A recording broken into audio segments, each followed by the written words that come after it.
không mãi sẽ nghe dây không ra hai đi dừng hai đi lên ta dây sơ xa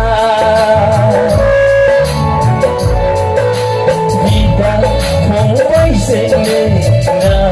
dây không ra hai đi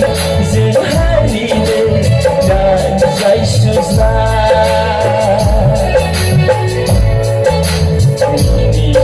dừng lại na soi jagen dừng lại online nay đâu lên ngao thaya bela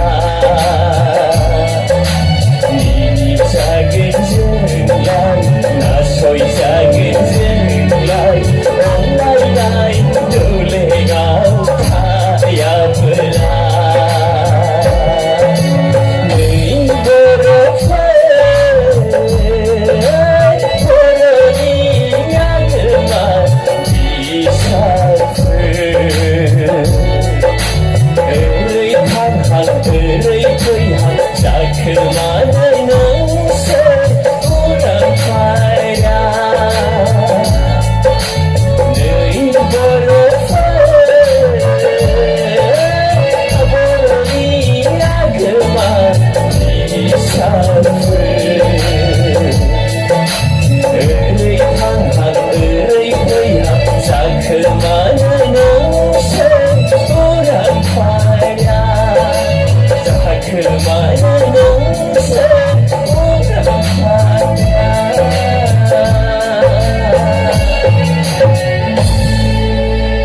Ôi, có một khuyên vậy